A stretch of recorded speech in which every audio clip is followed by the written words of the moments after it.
सबैले खाइसक्यो? अँ अनि तिमीले? खाइसक्यो। अघि नवीनलाई देखिन, उसले पनि खाइसक्यो? नवीन बाबु त आज आउनुहुन्न नि। कहाँ गएको छ? साथीको बर्थडेमा जानुभएको छ घुमै। मलाई कसैले किन केही भनेन? अनि कहिले चाहिँ आउने हो? भोलि बिहान आइपुग्नुहुन्छ नि। किन यति आत्तिनु भएको? आतेको होइन। अब यो उमेरका केटाकेटीहरू कहाँ जान्छन्, के गर्छन्, यिनीहरूको सरसङ्गत कस्तो छ भन्ने कुरा थाहा पाइराख्नुपर्छ भनेर हो। भोलि आइसकेपछि यो कुराको जानकारी लिनु होला। अहिले सुतम।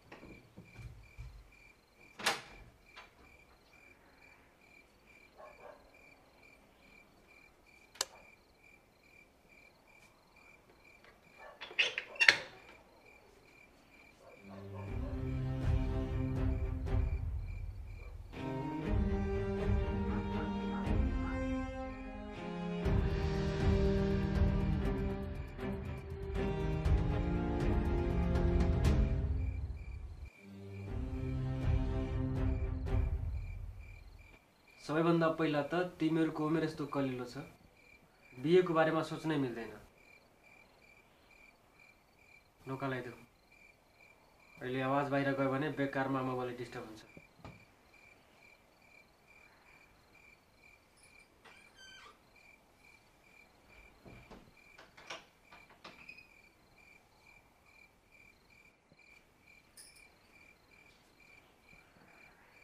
यसले एउटा नाबालिग केटीलाई भगाएर ल्याएको छ भन्ने कुरा भोलि पुलिसले थाहा पायो भने बाल विवाहको केसमा सिधै जेल हुन्छ। अनि हामी उसको गार्जियन, पुलिसले हामीलाई पनि छोड्दैन। नवीनले मलाई भगाएर ल्याएको होइन। उसले तिमीलाई राजी खुसी नै ल्याएको भए पनि यो उसकै अपराध हो। उसलाई जेल सजाय हुन्छ। मैले उसले भगाएर ल्याएको, उसले मलाई होइन। तिमीले भगाएको हो? तिमीले भगाएको भए त आफ्नो घर लिएर जान्थ्यौ नि। यसो कहीँ हुन्छ? केटीले केटालाई भगाएर केटाकै घरमा लिएर आउँछ? ठिक छ, अझै केही बिग्रेको छैन। तिम्रो घरबाट तिमीलाई खोज्दै कोही यहाँ आउनुभन्दा अगाडि तिमी आफ्नो घर फर्क, नत्र तिमीलाई गाह्रो हुन्छ। म यहाँबाट कहीँ पनि जान्न।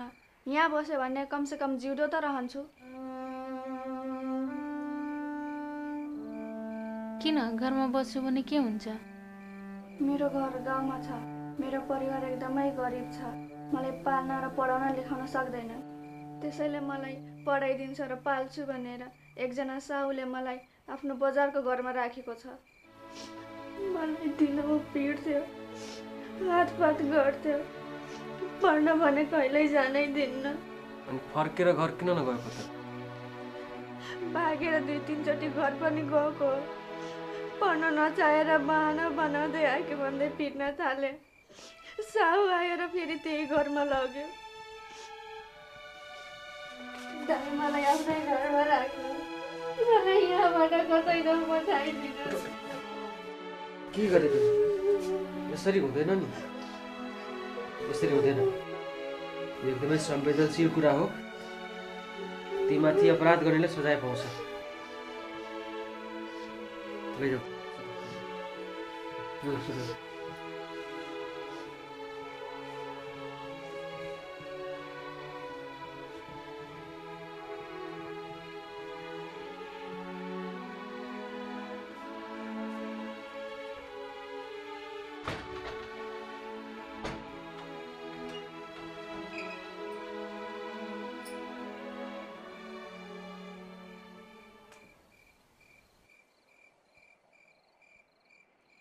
कसैले यस्तो कसरी गर्न सक्छ है?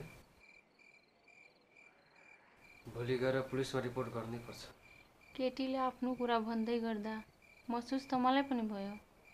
तर उसले भनेको कुरा साँचो हो कि होइन पत्ता नलगाइकिन पुलिस कहाँ जानु अलि उचित हुँदैन।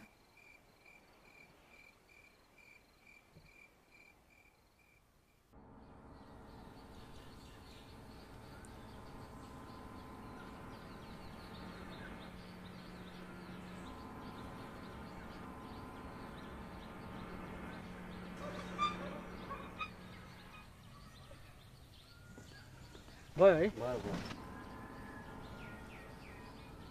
हेलो, म 2-3 दिन जति स्कुल आउन सक्दिनँ।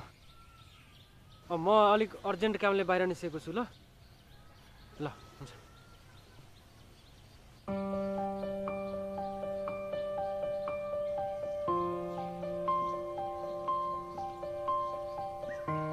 बुवा, लखनजीको घर कता पर्यो? यता?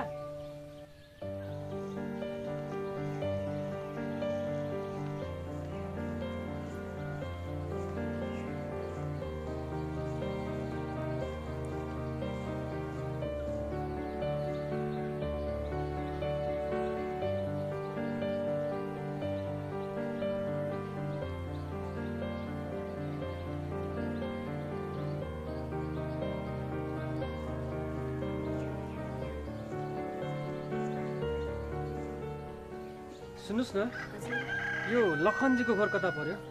त्यो घर ए हुन्छ, धन्यवाद।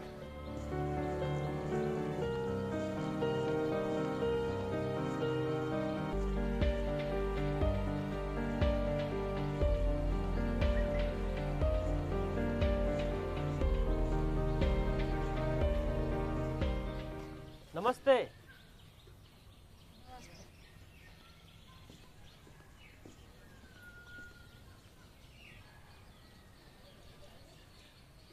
मेरो नाम जीवन, म निभाको स्कुलमा पढाउँछु। तपाईँ निभाकी आमा है? हो। ए, अनि निभा कसको घरमा बसेर पढ्छिन्? एकजना गाउँको मुखिया हुनुहुन्छ, तल बजारमा घर छ, उहाँको नाम हो दीनदयाल। अनि निभा गएदेखि घरमा कुनै बेला आइन् कि आइनन्? पढाइको डरले 2-3 चोटि भागेर आएकी थिए। हजुर। फेरि जमिनदार आएर लानुभयो। निभा पढाइको डरले भागेर आएको भनेर कसले भन्यो? जमिनदार आफै लिन आउँदा भन्नुभएको थियो। अनि तपाईँहरूले निभालाई यो कुरा सोध्नु भएन? सोद्धा केही हामीहरूलाई भनिन। ए,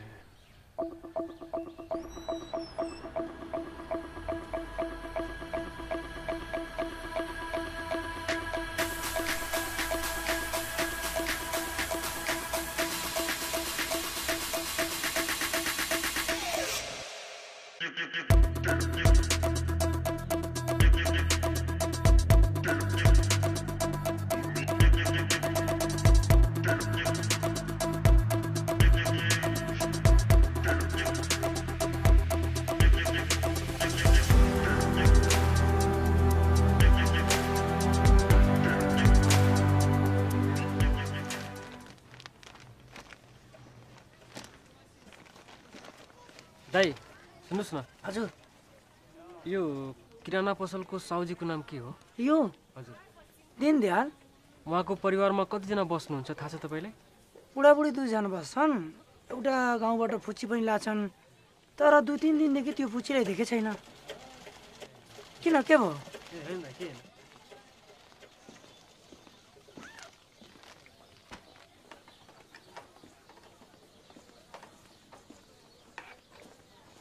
दाइ हजुर।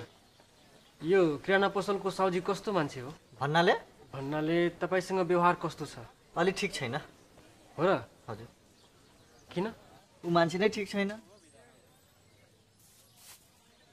अनि कतिजना बस्नुहुन्छ यहाँ? 2 जना बस्नुहुन्छ, बुढाबुढी मात्रै? उनीहरूको छोराछोरी छैन। गाउँबाट एउटा केटी लिएर आछन्, बिचरा दिनहुँको पिड छ उसलाई। अनि तपाईँ अथवा यहाँको कसैले केही भन्दैन? उसँग को नि खोज्न जानु? ऊ पर यहाँको ठुलो व्यापारी।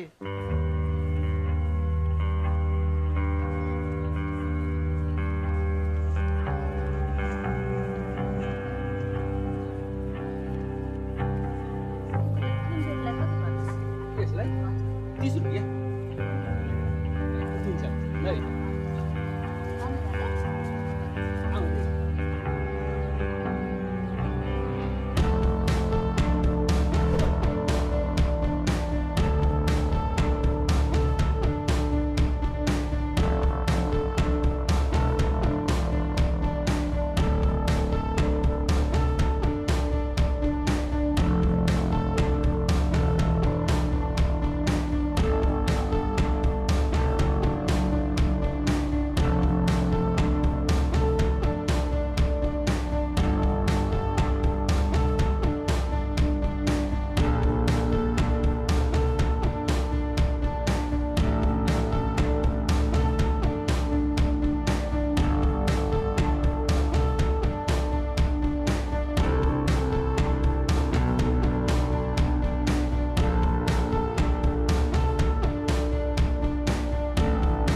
हामी सबैले हरेक नागरिकले यस्तो अमानवीय व्यवहार, नियत र क्रूरताको निन्दा गर्नुपर्छ।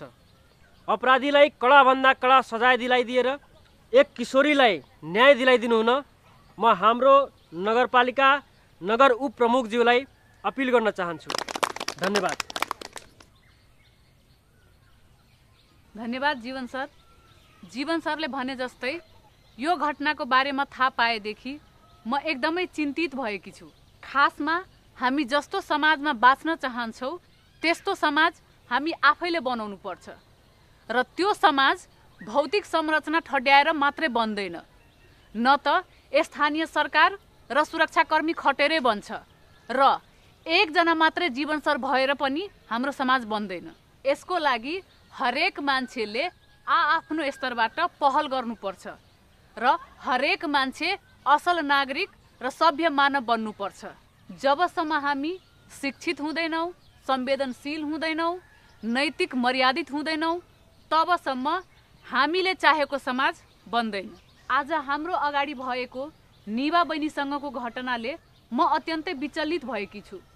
हाम्रो समाजको यो स्वरूपले धेरै कुरा सोच्न बाध्य बनाएको छ। हाम्रो न्यायिक समितिको बृहत छलफलपछि दीनदयालले गर्नुभएको यो अमानवीय व्यवहारको कारणले एकजना किशोरीमाथि पर्न गएको असरलाई मध्यनजर गर्दै हामी अहिले दीनदयाललाई प्रहरीको जिम्मा दिने र किशोरी निभाको पक्षमा पालिका आफैले मुद्दा लडेर अपराधीलाई सजाय दिलाउने निर्णय गरेका छौँ।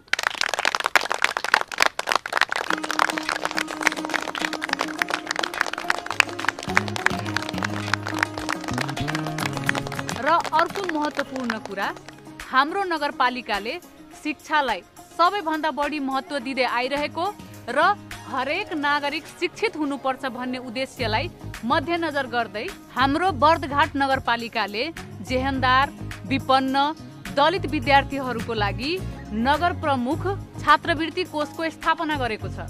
हामीले निवा बहिनीलाई पालिकाको तर्फबाट शैक्षिक छात्रवृत्ति दिने र कक्षा 12 सम्मको सम्पूर्ण शैक्षिक खर्चहरू पालिकाले नै बेहोर्ने निर्णय गरेका छौँ।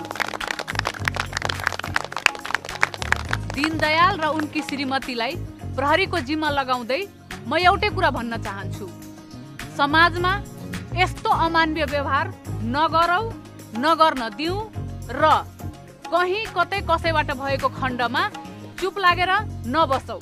धन्यवाद। त्यही भएर आफ्नो छोराछोरीहरूको कुरा सुनिदिनुपर्छ। उनीहरूले देखाएको कुनै पनि गतिविधि, कुनै पनि व्यवहारलाई यत्तिकै नजरअन्दाज गर्नु हुँदैन। हरेक कुराको राम्रोसँग ख्याल गर्नुपर्छ, राम्रोसँग निगरानी गर्नुपर्छ। अबदेखि आफ्नो छोरीलाई आफ्नै घरमा राख्नुहोस् अनि यसको हेरचाह आफैले गर्नुहोस्। हुन्छ सर, धन्यवाद।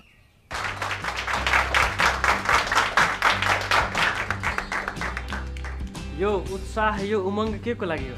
हजुर जस्तै शिक्षक पाएर हामी एकदमै खुसी छौँ सर।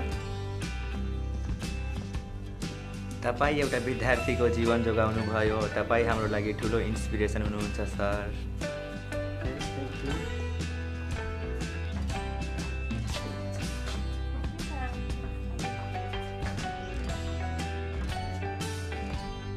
Thank you. हाम्रो समाजलाई राम्रो बनाउने जिम्मेवारी हाम्रो हो। म चाहन्छु यो जिम्मेवारी हामी सबैजना मिलेर पुरा गरौँ।